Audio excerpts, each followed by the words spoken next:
जोंहा दहाय मेल सामलायगिरि बिथाङा गुनेश्वर गयारिया बुंदों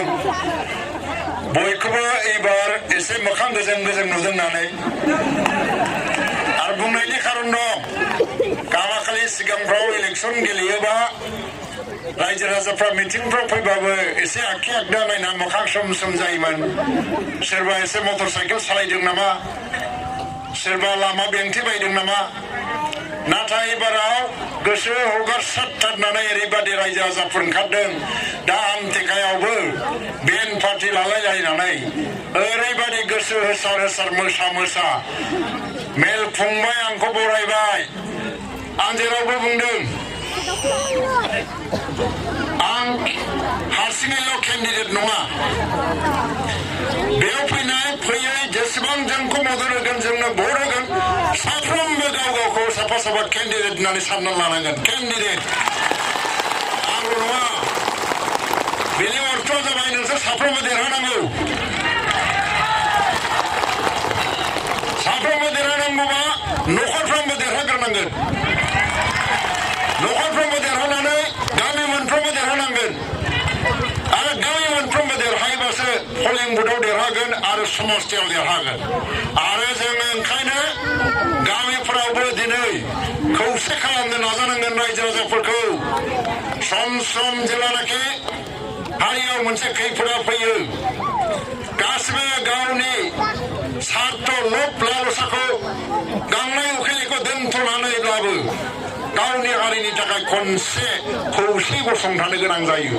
दिनै बे समा फैबावदों ओंखायनो गसंथानांगोन आरो देरहासारबो जानांगोन दिनै मिटिङाव जेसेबां रायजो राजा जमा जादों 65% बा 70%आनो आइजोफोरखौ नुबाय आङो एसे बांसिन हौवाफोरनिफ्रायबो हिनजावफ्रा बांसिन जानाय जाबाय जे थांनाय समफ्राव जोङो दुखु दाहाजों मोनफ्रोमबो इलेक्सनाव दुखु दाहानि गेजेरजों गेलेनो गोनां जायो मोनफ्रोमबो इलेक्सनाव सोरबा बुजानानै दखम जायो सोरबा जिउ गोमानाङो सोरनिबा न'आ खामो थेवबो जों देरहानो हाया नाथाय एबाराव रायजो राजाफ्रा ओरैबादि ओंखारबोनो हादों हमदों माने ग्रोब ग्रोब ग्रोब ग्रोब ग्रोबनो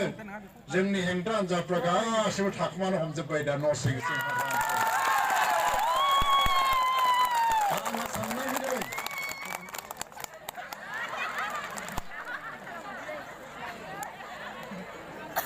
इनायनि बान्दोआ बायफ्लंबाय रायजो राजाफोर इनायनि फानजारियाबो बायबाय आरो गुफुर फारौआ बिरनबाय गोजोननि थाखाय नाथाय गोबाव एक देर मास सावरायलायनायनि उनाव आंखौ बुंफिनबाय दुलाराय बर' फरायसा आफादाबो एनडिएफबि प्रग्रेसिभआबो जयेन्ट एक्सनाबो आरो आंथ' पार्टिनि आफादगिरिखा जायखौखि बासिया बासि होननानै आं बुंदोंमोन नाथाय दिनैनि बे सोमावसारनाया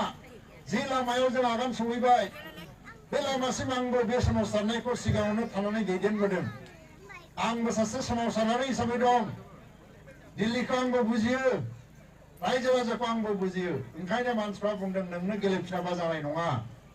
आं बिदि बुंनायखाय दिनै बे बिबानखौ रुजुनानै बे गणतन्त्रनि सासे दावहारु हिसाबै ओंखारबाय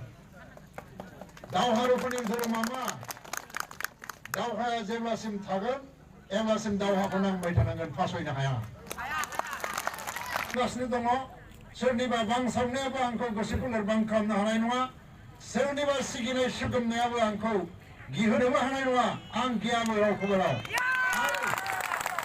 बे इलेक्सनाव आङो देरहायोबाबो हारसिङै देरहानायनि खुसिखौ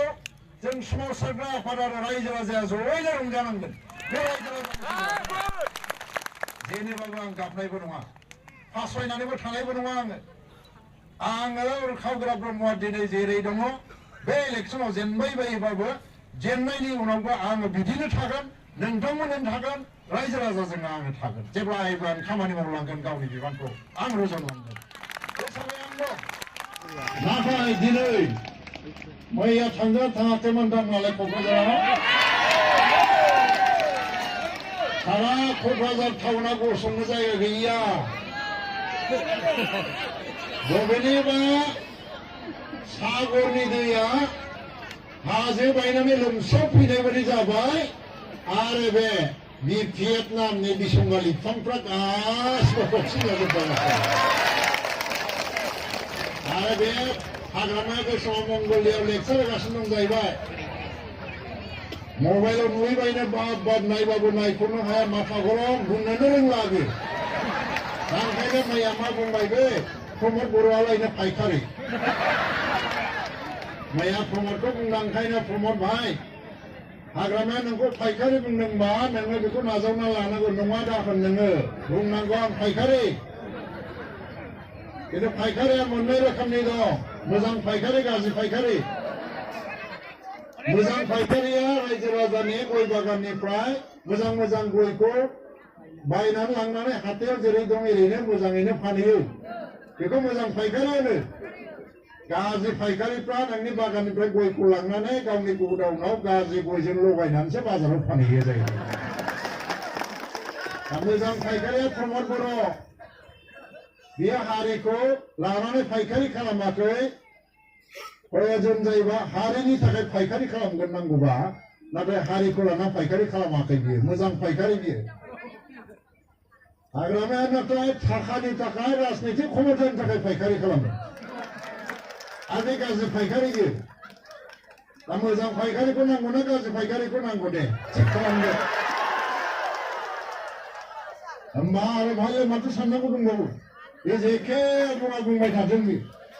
चन्दन ब्रह्मआ मैया बहाबा मिटिं खालामनानै आंखौ बुंदों इउजि ब्रह्मआ कोनोदिन इलेक्सन देरहानो हाया बे जेनबाय थाखायो बे जेननाया बिनि खाफालावनो दंखायो होनना बुंदों आंखौ आसा नायदासो सांबादिकफ्रा सोंदों नोंखौ ओरै होनदों मिनि मिनि आरो आंबो बुंदों बेथ' चन्दन ब्रह्मआसो बुंनाय दा रायजो राजाफोरनाव मोनसे खोथा सोंनोसै आं बे चन्दन ब्रह्मआलाय 2014 इलेक्सन गेलेयाखैलै आंनि हेंथायै बेनिफ्राय कय नाम्बाराव थाङा बेलाय ओमफ्राय आं बबाव थायामोन आं 2 नाम्बार सरनिया जा जेनदों ओमफ्राय चन्दना आंजों जेनदों बेलाय बिनि खाफाल नंना नङा जाखा बिनि खाफाल नंगौना नङा दा एक्सुवेलि मैयानि मानसिखौ नुनानै बिसोरो ओरैबादि गिनाय फैबाय जानला मोनला बुंबाय बे साननैसोआव जानला मोनला बुंगोन आंखौल' मानो गुनेश्वराबो रायजागोन बावला बिसोर रायजायाखै नाम्बार गुदों सानबाय जादों गुनेश्वरखौबो रायफैगोन बाहाय फैनानै रावखौबो बाद दोना बिसोर दा आङो इसिबां इलेक्सन गेलेबाय बे खेबब्रै इलेक्सन गेलेनायाव जेरैबायदि आंखौ बरायोमोन आंनि पार्टी कर्मीफ्रा बरायोमोन आंखौ मोजां मोनग्राफ्रा बरायोमोन नाथाय जेरावखि थाङा दिनै आंखौ गामिनि गावबुरा बरायदों धोरोम आफादा बरायदों गामिनि आइजोफ्रा बरायदों उन्दै उन्दै फंबायफ्रा बरायदों सोरबा सोरबा कलेजाव बा हाई स्कुलाव फरायदों भटार लिस्टआव नाम गैया थेवबो बिसोर मा बुंदों बिमा बिफाखौ आइलै आफालै देग्लाय नों सेल्फ हेल्प ग्रुपनि मेम्बार मालाय मा जानो देग्लाय नाथाय नांगालनो भट दाहो होननानै उन्दै उन्दै गथ'फ्रा खावलायनो हमदों बिमा बिफाखौ आरो बेवहाय देरहायाबा बोरै देरहाया जानो आरो मानो खावलायदों दिनै एनडिएफबिआ 13 बोसोर सिजफायार खालामनानै भारत सरकारजों रायज्लायगासिनो दं भारत सरकारा गुरुत्व होआखै समाधान खालामा एबसुआ 2013निफ्राय एनडिएफबिजों लोगो नांनानै बड'लेण्ड जेंनाखौ आलादा बड'लेण्डनि जेंनाखौ सुस्रांनो खावलायबोदों भारत सरकारा जोंनि आन्दलननि एमपि दंना एमएलए दं नाथाय जोंनि आन्दलननि शक्तिखौ गिनानै जोंजों रायज्लायनो गोनां जायो नाथाय मोनसे खोथा फैयो एमएलएफ्रा बे ओनसोलनिफ्राय देरहालांनाय एमपि एमएलएआ नोंसोरखौ मानो मदद होआ होननानै दिल्लीया सोंबाय थायो हाग्रामाया मदद होफेरा जेब्ला जों दिल्लीयाव थाङो होमबानो हजोंहाय सोरबा पियन चौकिदारखौ फन खालामनानैबो सोंहरो नै इउजिमोना दं नामा प्रमदमोना दं नामा दङ जों फैखांबाथाय बिसोरो दोलैनो थांनानै राजनाथ सिंहनि सिगाङाव खुद्रि हैसै जों गाबैसै जाहैबाय बिसोरखौ मानो लेंहरबाय थाखो बिसोरजों रायज्लायबाय थाबाथाय रायजो राजाया बिसोरजोंसो खारफालांजोबसिगोन आंजों थानाय नंलिया राजनाथआ आरो जों खनसे थांबावबा खिथानोसैलाय बिनि खोथाखौ बेबो जोंनोबो खिथायो जोंनि खोथाखौ बेनोबो खिथायो राजनाथआलाय माथो लस दं माथो लाब दं खालाय बाहाय राजनाथ सिंहालाय गावसोरलायनो जोंखौ बुंहरो जाहैदों राजनाथ सिंखौ थांदोंबालाय लाल साहा लोंनानै बिदाय हरदो होनना बुंहरो जाहैदों जोंखौ खिन्थु लाल साहा लोंहोफेरा जोंनिया गाइखेरलाय सार गाइखेर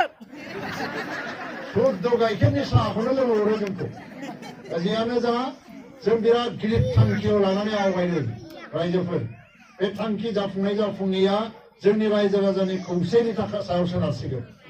फैगौ खनथाम इलेक्सना खौसे थांनांसिगोन जोङो मानो आं बुंदों मिथिबाय आं गाबोन इलेक्सन गेलेलाबो जानोबो हागौ बा गेलेनोबो हागौ देरहायोबा आं एमपि जानानै थाबाय जेनोबाबो आं सासे संग्रामि जानानै आन्दलनकारि जानानै थागोन नाथाय आं बुंनायनि खारन मोनसे दङ 1991 सनाव एबसुआ प्रथमबारनि थाखाय इलेक्सन गेलेनानै हारिखौ खावलायदोंमोन এইবার हारिनि नामाव भट होदो रायजोफ्रा होदों 9 जन देरहालांदों सासे एमपि देरहालांदों सत्येन्द्र ब्रह्म चौधुरी भारत सरकार आसाम सरकार साननो गोनां जादों बिसोर आन्दलनकारिल' नङा गासै रायजो राजायाबो जोंनो दं सुक्ति खालामनांसिगोन बिएसि सुक्ति खालामनो गोनां जादों सानसुमाया प्रथम सिट जादोंमोन 2001 सनाव आं एबसुनि प्रेसिडेन्टनिफ्राय बारग'बाय रबिराम नार्जारि एबसुनि प्रेसिडेन्ट आं एडभाइजार एबसुआ खावलायदों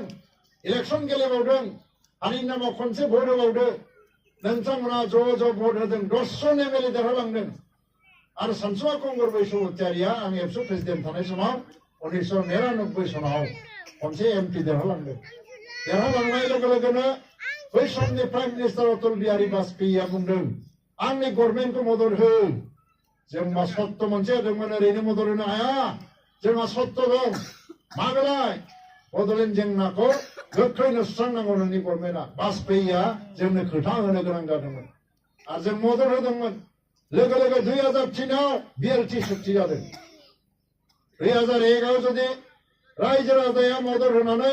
10 जन एमएलए देरहाहोआमोनबा सासे एमपिखौ जुदि देरहाहोआमोनबा बे हाग्रामा बे सन्दन जायखि बुङा बोरायनानै थै गुलायलांगौमोन सुक्तिया जानाय नङामोन बिटिसि सुक्तिया मालाबाबो नंगौ सार नंगौ दिनै अरखाबगोरा ब्रह्मआ बाहाय जेबो अबदान गैया होनदों बै समाव एबसुनि प्रेसिडेन्टआ सोरमोन सुक्ति जानाय समाव रबिराम नार्जारिमोन आं एबसुनि बोसोनगिरिमोन नाथाय बिएलटि आन्दलननि समाव आं एबसुनिनो प्रेसिडेन्ट नाङा आंनो जेबो मान सन्मान नाङा बिसोर आंनो मान होफेरखायाखैबो गावसोरनि थाखाय बिराद मानसि थैलांबाय बिसोर आंनो मान होफेराखै रायजो सभायाव एमपि खालामहरदों गावसोरनि नांगौनि थाखाय बुंबाय बायदोंमोन आंखौ नों एमपि जानानै थाङाबा बर' सुक्तिया जानाय नंला बिटिसिआ आंबो थांदों बिटिसि सुक्तिया जादोंबो आंहा अबदान गैया जानो हागौ दे आंनो नांलाबो बिसोर बुंनायखौ मानिबाय आं नाथाय 10 जन एमएलएखौ रायजो राजाया भट होआखैमोनब्ला सोर भट होनानै देरहाहोआमोन नोंथांमोना दंना गैया अबदान नालाय बिदिबा पाब्लिकनि अबदान दंना गैया पाब्लिकआबो जेबो अबदान गैया गावसोर खालि बे 200-250 जनल' बिएलटि केडारफ्रा नांनानै लाबोदों बुंनो नागिरदों नामा रायजो राजानि अबदानखौबो बिसोरो गैयामोन होननानै बुंनो नागिरदों दिनै आरोबाव मोनसे हरनि आन्जाद जों देरहानांगोन प्रमान खालामनांगोन बे ओनसोलनि राजनितिया जोंनि आखायावसो रावनिबो आखायाव गैया प्रमान खालामनांगोन जों आरो बे इलेक्सनावल' नङा बिटिसि इलेक्सनावबो आरो 2021 नि एमएलए इलेक्सनावबो प्रमान खालामनांगोन बे ओनसोलनि राजनितियाव रावहाबो आखाइ गैया नबसरनिया गैलिया जेनबाय कंग्रेसआ फैबाय 2.5 लाख भट लांगोन नबसरनियाना 2.5 लाख जामबाय सिपिएमआ 1.5 लाख भट लांगोन सिपिएमबो गेलेदों 1.5 लाख नबसरनिया भटआ दानबाय नबसरनियाना 2.5 लाख चिन्ता भट थायो दा कंग्रेसआथ' देरहाखाया गाव गावनि न'आव गामियाव थांनानै गांबा भट बुथुमदेरहैयोब्लानो जोङो 6 लाखनिफ्राय 7 लाख भट मोननानै हयतोबा जों देरहासार जालांनो हागौ जोंनि आइएलडिएफआबो मदद होबाय बिनि फिनाव जोङो धुब्रियाव एएलडिएफखौ भट होगोन बरपेटायाव भट होगोन जोङो गरखाफोरजों जों रायलायदों गरखाफ्राबो इमानखौ मदद होनो ओंखारदों बेनिखायनो जोंहा गिनांगौ गैया अखा हाबाय रायजो राजाफोर बिनिफ्राय आरो गुबुन मोनसे मिथिङाव आं थांबावनांगौ आरो देग्लाय दा इलेक्सननिसो मिथिं गोलाव गोलावबो बाथ्रा बुंनोबो हाला जेला माथो खालामनो जोङो दा नुजालायनो फैदों आरो बेनिफ्राय भटआथ' होसिगोन बेनिफ्राय आं फैनोबो हानाय नंला दा आंनि फट'थ' थागोन नङा होमबा बेलट पेपाराव नाथाय सावगारिया भुल खालामनाङा बे साथाया भट होनायनि सावगारि जानाय नङा जोंनि पार्टिनिसो सावगारि बियो आङो ट्रेक्टरखौ बिदों मंगलदैयावबो जों ट्रेक्टर मोनखादों ट्रेक्टरखौ मोनबाथ' ट्रेक्टरानो जाबाय नङा होमबा आरो ट्रेक्टरखौ मोनबाथाय नांगालखौ बिदाय होनोसै ट्रेक्टर थानायाव नांगालनि मानोबा बे मोनोबा मोनबायसै दा मोखां नायलायलायदो जाहाथे भट होनाय समाव फट' नायनानै एसे आन्दायलायनाय जाया नङा होमबा आरो बिजनि ओनसोलाव आं जेब्लायबो भट मोनबाय थादों नोंथांमोननि अननाय मोजां मोननायखौ आं मोनबाय थादों दिनै जों आंनि थाखाय बाथौ धोरोमारिफ्रा आर'ज गाबदों ब्रह्म धोरोमारिया आर'ज गाबदों ख्रिस्टियानफ्रा जयगुरुफ्रा आर'ज गाबदों मुसलमानाबो आर'ज गाबदों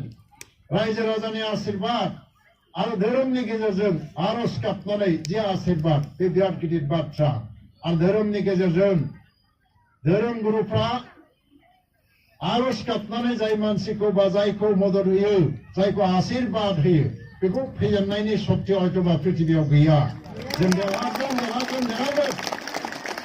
ओंखायनो आं गोबां बाथ्रा बुंनो लुबैला बेनिफ्राय थांनानै बयबो साफ्रोमबो सुबुङानो आरोबाव गांबा गांबा भट बुथुमदो मैया 1.5 लाख मानसि फैदों बे 1.5 लाख मानसिया आरो गांथाम भट बुथुमबावोबानो 4.5 लाख भट फैखायो आरो जोंनो 6 लाख भट नांगौ आरो ओमफ्राय बाक्सानि मानसिफ्रा फैयाखैमोन बिजनिनिफ्राय गसाइगावसिमल' फैदोंमोन आरोखि दा बाक्सानिया फेदेरबावबानो 6-7 लाख जाहैनोबो हागौ जों ओंखायनो मैयानि मिथिङा नरेन्द्र मदिनि मिथिङावबो इसिबां मानसि जाफेराखै जाहैदों खोब दिन साংবাদিকफ्रा बुंदों नरेन्द्र मदिनि मिथिंखौबो सिफायदों मैया रेकर्डखौ आरो बे हिसाबै जोङो देरहासार जाथारनांगोन आरो बेखौनो आङो खावलायनानै फैगौ 23 तारिखआव नांलाय खमलाय गैया सोरबा फैयो फैथों खोनासं खोमा मोनसेजों खोनासं खोमा मोनसेखौ हगार हर थाखा राननायखौ बन्द खालामनो नाजानांगोन गामिफ्राव गावबुराफ्राबो डिसिसन लानानै जाहाथे रानलाबायनो हाया नाथाय এইবাराव जों खनसे खौसे जानानै मानि थाखाय भट होनांगौ बेखौ दुलाराय बर' फरायसा आफादनि माने नेताफ्राबो दैदेन बुंगासिनो दङ।